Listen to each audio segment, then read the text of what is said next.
This is the Bahamas Tonight, the Northern Edition. Good evening, all. I'm Shashina Roll. As always, it is so great to have you with us. Topping news, the Minister of Immigration, Fred Mitchell, firing back at the Grand Bahama Human Rights Association. This after the local organization made claims about brutal treatment at the Carmichael Road Detention Center in Nassau. The minister says the Grand Bahama Human Rights Association has made many allegations since the implementation of the new immigration policy, many of which he says have been investigated and found to be untrue. But now he says recent claims have just gone too far.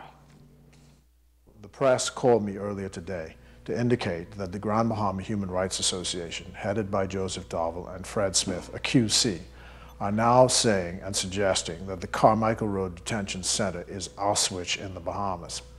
Now, for those people who don't know what that is, that was a German concentration camp in the Second World War, which was responsible for killing Jews by putting them in gas chambers, then burying them, taking their possessions, taking gold out of their mouths and taking that to the public treasury, and then denying that there was mass murder going on.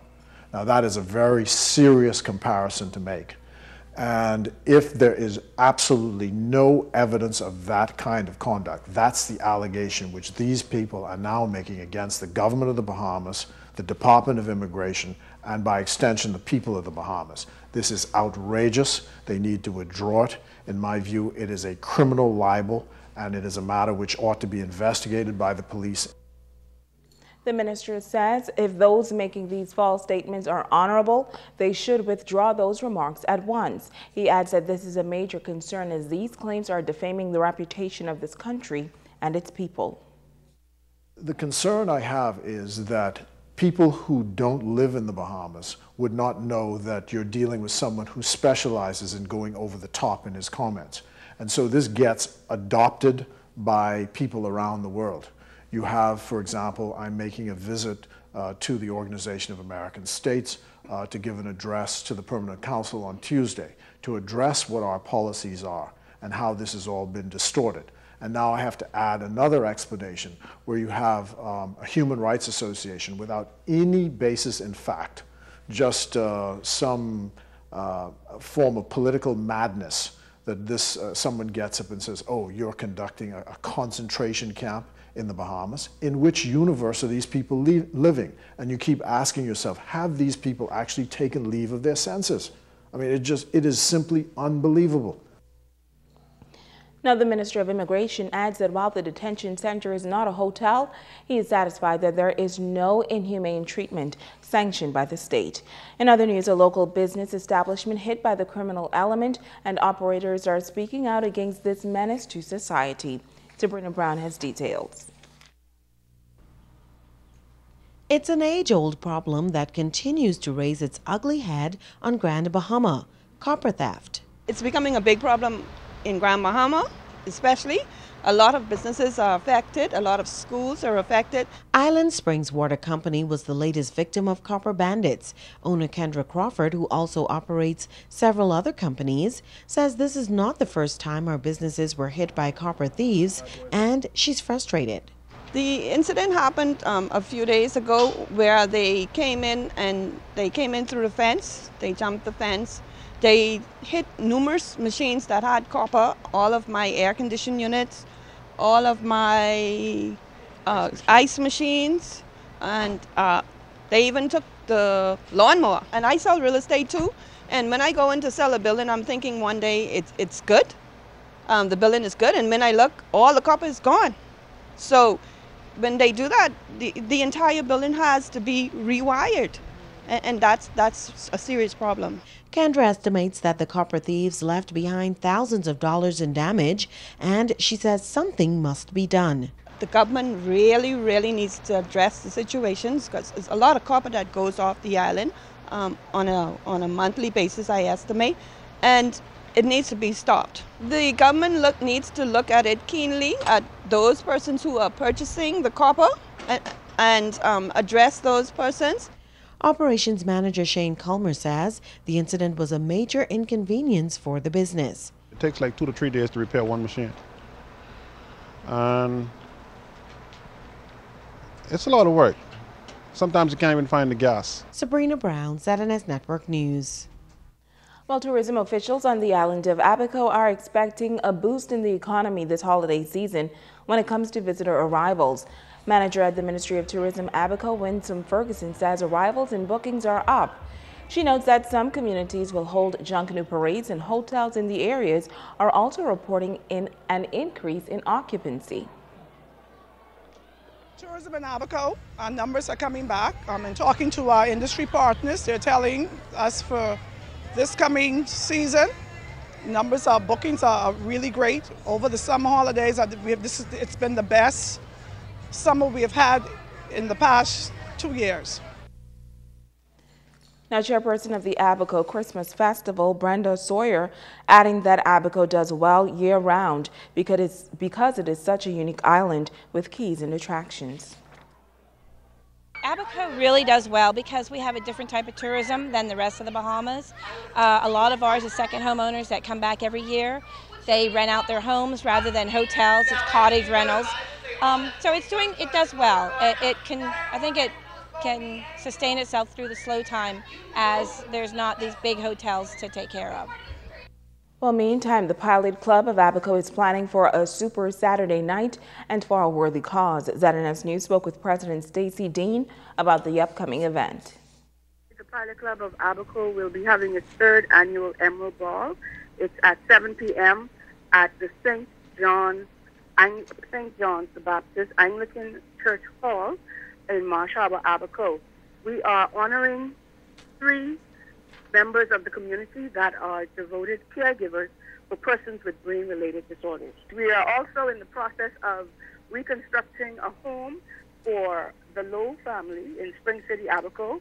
They lost their home a few years ago, and this is our major fundraiser to complete the project. Now, Dean says the Pilot Club is in need of your support on Saturday night and throughout the year.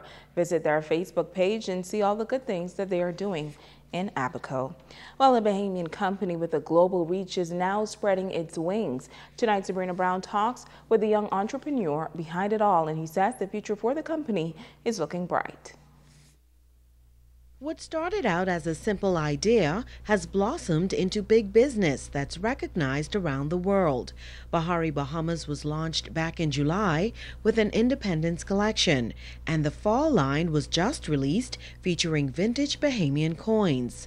CEO Morgan Fernandez says, in addition to serving the islands of the Bahamas, Bihari caters to countries around the world. We ship throughout the Bahamas and actually worldwide shipping via our website, www.shopbahari.com. We ship to Long Island, Abaco, Canada, China, you name it. We actually have a distribution point in Florida. So most of our shipments, our international shipments, leave from Florida and ship worldwide. The support from Bahamians has been really overwhelming, and they've came in and supported and showed out. They've really been supporting the brand and the movement. Bihari is continuing to expand. The company recently opened its flagship store in the Circle Mall. But Morgan says even bigger things are on the drawing board for the Bahamian clothing line. Bihari recently secured a major international contract. We recently signed an online distribution contract with a website called Karmaloop, which they're a huge online U.S. streetwear retailer. They do about $200 million in revenue a year, about 4.5 million visitors a month. So we recently had our products on there, and they're actually available now as we speak on karmaloop.com. So that was a really big accomplishment for us. As for the future of Bihari Bahamas, we want to definitely create more locations. Our sets are on Bahama right now. I think it'll be a perfect partnership or marriage to have a Bihari Bahama store in Bahama.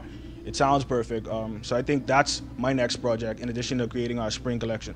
Sabrina Brown, ZNS Network News. Thanks, Sabrina. Well, a full military funeral service held today for the late Corporal 2939 Harold Edgecombe at the Central Church of God on Carl Road. Officers, family, and friends gathered for the homegoing service on Friday morning to pay their last respects. Edgecombe was described as a quiet, humble person who was full of life. He specialized in crime scenes, and his last post as an officer was in Abaco, where he was recently promoted to corporal. Deputy Commissioner of Police Anthony Ferguson and Assistant Commissioner of Police Melvin Lundy was in attendance representing the Commissioner of Police. Edgecombe fell ill and died on November 29th at the age of 28.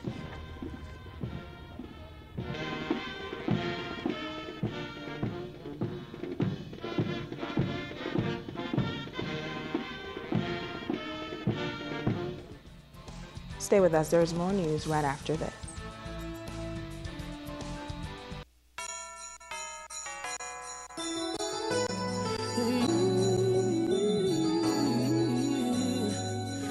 Happy holidays from all of us here at the ZNS Network.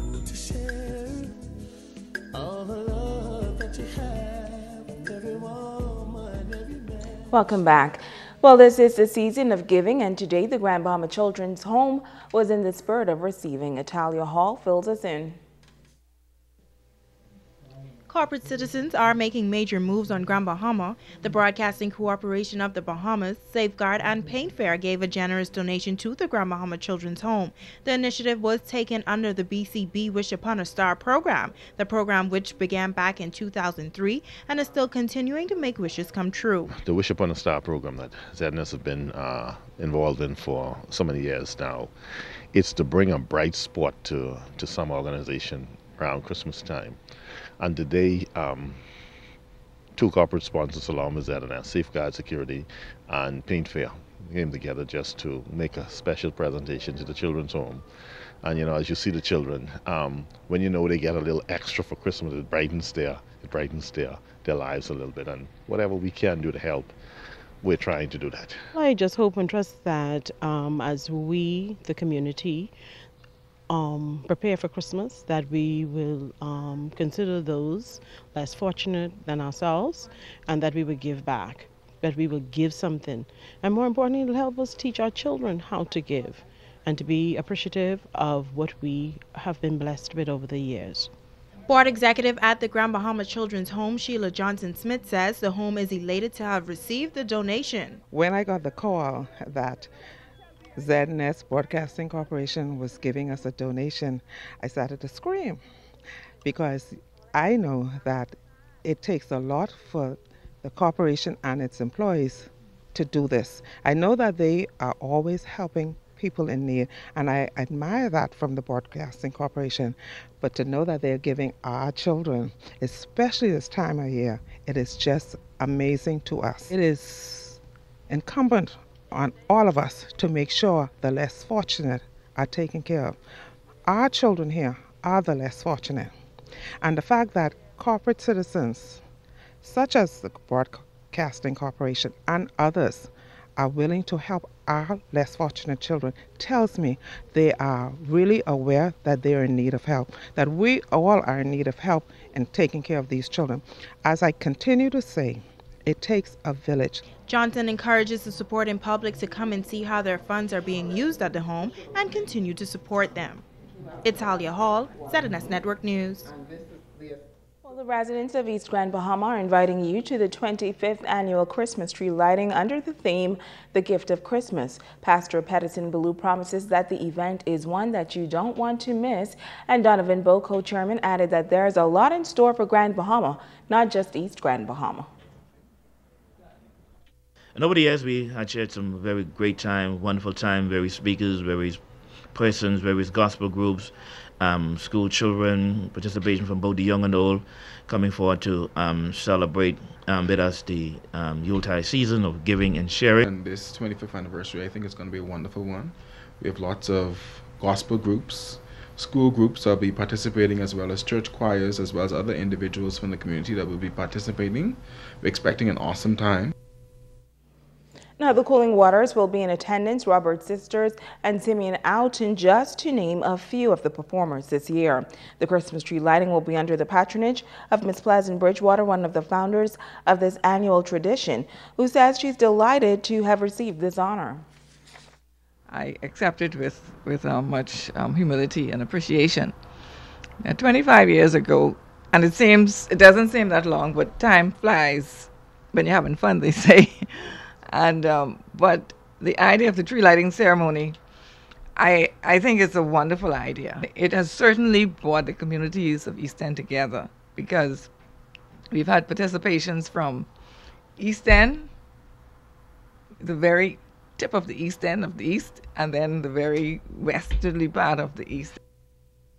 Now be sure to support the East Grand Bahama Christmas tree lighting, and that's this Sunday, December 14th at 5 p.m. in High Rock on the grounds of the Government Park.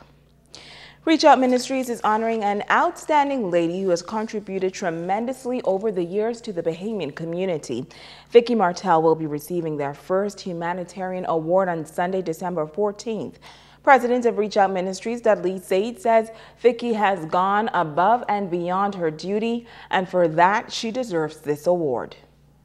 The reason why we decided to do it with Vicki Martel is to give Vicki Martel her roses while she is alive. Because of Vicki Martel, there's thousands of kids for the past 40 years will have a good Christmas. A lot of times we tell people thanks, but they're no longer here. Vicki Martel do her work without asking anyone to say thank you. So this is one of the reasons why we decided this coming Sunday to say thank you to Vicki while we help the kids in the inner city. Because of Vicki Martel, Reach Out Ministry supply kids every year with toys.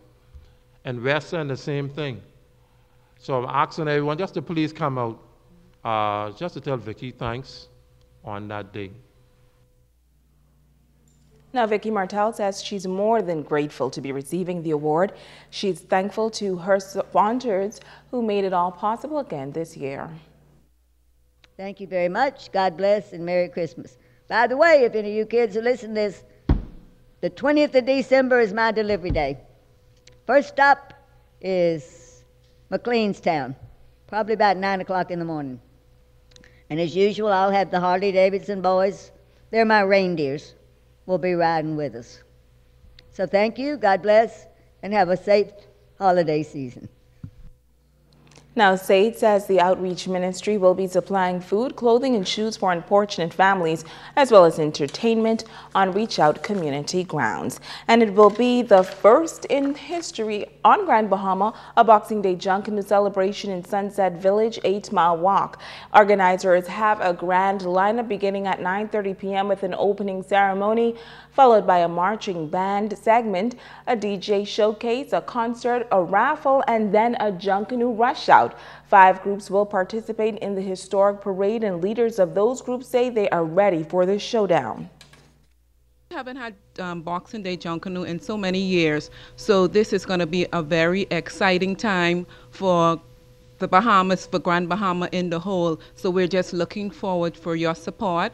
We've proven that we have the strongest back line, and that's going to be evident out there for the swingers. Bring your best. For the rest of you all, recruit the help you all need, because it's going to be on.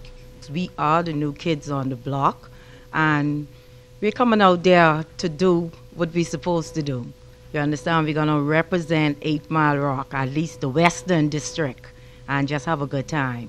We'll step it up a little bit because there's some hard-mouth guys in this room, and I think we be prepared to take care of business. If you want to see a good show, you get there. Now, Councilor of the 8 Mile Walk East Township, Sandy Thompson, is inviting all of Grand Bahama to support this event. We would just like to ask the wider community of 8 Mile Rock, also the entire Grand Bahama community, to come out and just enjoy this festival.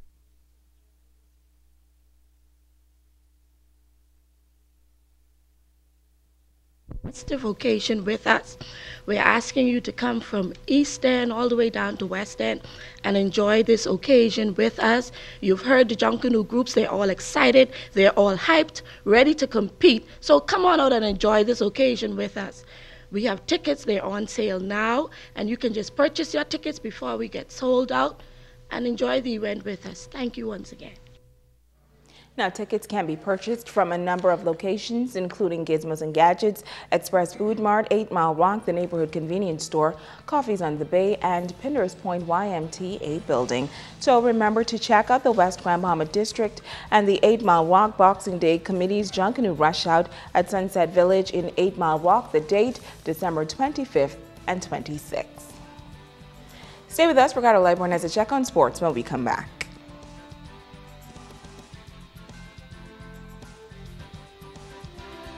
Galaxy Production presents a true Bahamian culture experience with Delete live Saturday, 7/13, 8:30 p.m.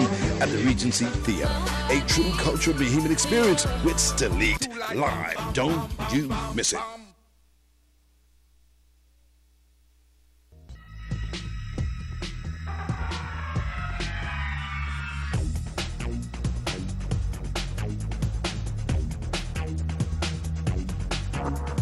Hey everybody, it's Sports Time. I'm McConnell Life One, and tonight sports is in honor of Kimberly Bittersweet High Heels Mullings. Yes, she's a year older, and she put on 2 pounds today. Way to go, Kimberly. Here we go. The granddaddy of all basketball tournaments is the Crusaders Invitational, and folks, is ready to go next week. The Mary Star of the Sea Catholic Academy 39th Annual Crusaders Basketball Invitational is December 17th to the 20th. It'll be played at the St. George's Gym. Principal of Mary Star Academy, Joy Ritchie Green, says the Invitational has really some special meaning for the kids this year. What makes this especially exciting for us is that we are newly amalgamated with Mary Star of the Sea School, and so behind us the banners will reflect the two schools that would have merged. I'm also particularly excited now to introduce this tournament to our primary school students who ordinarily would not have been involved in a basketball tournament of this nature. And so for them being able to participate in our pep rally and our opening games and the games throughout the weekend, we're very excited about that. Obviously that bodes well for the development of basketball in our school. We get our little ones excited. It will definitely have them wanting to play and being a part of the team. Creative Works' Peter Adley played in a tournament 30 years ago and still believes he can play basketball. As for the sponsors, they believe in the tournament and the results. This is the granddaddy of all basketball tournaments. Fulco understands that, and membership of the corporate community like the Grand Bahama Port Authority understands that. That more than basketball, this tournament has showcased talent for students to be able to go at another level and play basketball and receive a college education. Fulco remains committed to the development of young people. They see this tournament as a part of their mandate here on the island to do what's best for our young student athletes. The relationship with the Grand Bahama Catholic High School and now the Mary Star Catholic Academy remains strong and remains the same. The Crusaders basketball team is a young one, and Coach Orrin McPhee feels that they will hold their own. Ridley College will come from Canada, from New Providence, St. John's, the Grand Bahama teams, Egmont Rock, Jack Hayward, St. George's, Grand Bahama Academy, Sunland, Tabernacle Baptist, Bishop Michael Eldon, and the host, Mary Star of the Sea Catholic Academy Crusaders. And just a reminder, folks, True Bahamian Culture Experience at the Regency Theater. That's all systems go for tomorrow. It's the lead. It's going to be backed by the inaugural boys. There's also going to be some Junkanoo, Simeon out and a whole lot more. It's going to be a great time. Go check out the lead tomorrow, and all those guys are going to perform. It's going to be a great time. And I got to say to Lawanda Lippy Burrows, I do apologize, Lawanda. You did start the Wish Upon a Star. You also started Totem in the country. That's it for sports.